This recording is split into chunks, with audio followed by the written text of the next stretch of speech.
So a few months ago, I made a video called The Financial Failure of Filipino Animated Films. Basically talking about why Filipino films in the past have been box office failures, even if they were relatively good films. But I just got back from the cinema, and it was a packed cinema. And not just that, it was a packed cinema for a Filipino film. And not just any Filipino film, a Filipino animated film. And people clapped at the end. Could this break the Filipino animated financial failure curse? Let's talk about it.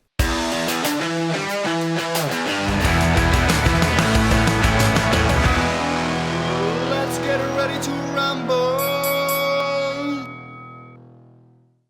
Iti Mapukpukaw by Carl Joseph Papa is the first ever full-length animated film in the history of Cinemalaya. And most of the movie is in Ilocano, which I love. It's high time that we get to watch stories from filmmakers outside of Metro Manila. I've been a fan of animation for a really long time. And I, honestly, just the idea of this film, watching the trailers, it made me so excited to go see this movie. And when it came out, of course, I went to see it. It stars Carlo Aquino and Dolly de Leon, and the characters actually look like themselves. This is called rotoscope animation, where they shoot everything in live action first, and then they animate it by tracing the frames. Animation is beautiful, obviously. You can honestly just watch it for that. Just watch it for the animation, for seeing an animated Metro Manila, an animated Makati, animated street signs. But when you actually get to the meat of the story, you'll see why animation was the perfect medium for this kind of film. It's a film about trauma, about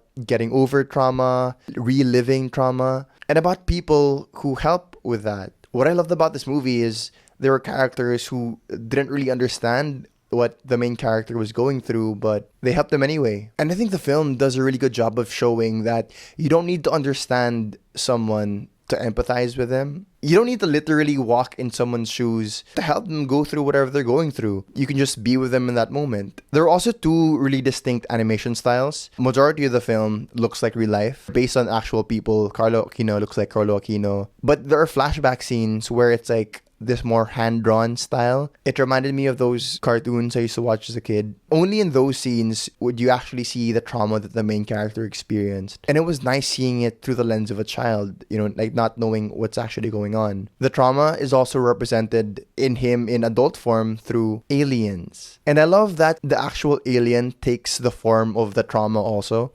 When you watch the movie, you'll know what I mean. So there are subtle hints here and there, and I think it takes a while for the point to get across. Like, oh, okay, this is what happened to him. And you only get that through the flashbacks. So every time we'd have a flashback, the theater just went silent. Majority of the film, people were quiet, obviously, but those dramatic, tense-filled scenes, I don't know, you could just feel the tension in the air. It also tackles the disability.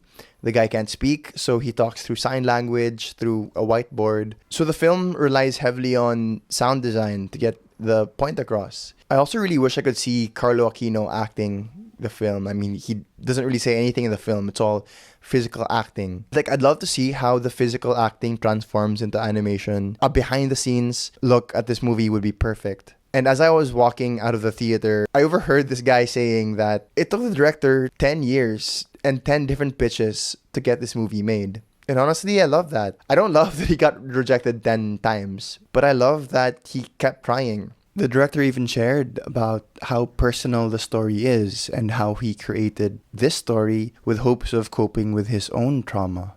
And this was a film that he directed, he wrote, and he also supervised the animation. This is someone who really wanted to push Filipino animation, and I applaud that. They shot everything in just 4 days, but it took more than a year to actually finish the movie. And for the animation, it took 7 months of hard work and 90 different Filipino animators. So hopefully when you're watching this video, there's still time to catch the Cinemalaya movies. Please do that if you can. I think they have a tie-up with Ayala Malls. So they have showings in Trinoma, Glorieta, UP Town, where I watched it, aside from the usual PICC venue. Honestly, sobrang sayang na ang ikli lang ng window para panoorin yung mga Cinemalaya films. But honestly, I wish that Cinemalaya was the big thing instead of MMFF. Like, the theaters would close down. When I was watching, andun pa rin yung Barbie, andun pa rin yung Meg. So parang nag-alternate yung schedule ng movies. If you could see a movie today,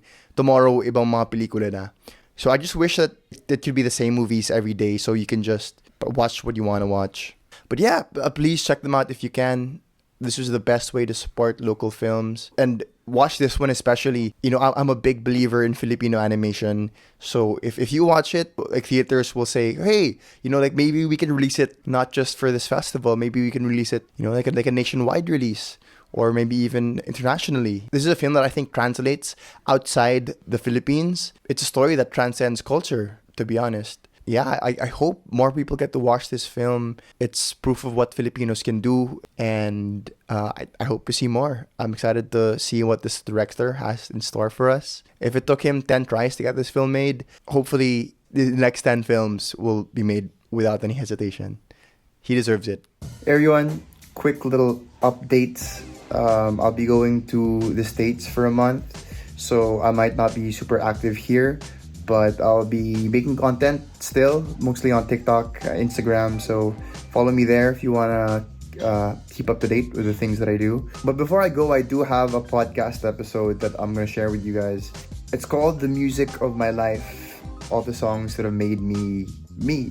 So there's going to be a version on Spotify that's audio only, but you're gonna actually get to listen to the songs because the songs are on Spotify, obviously.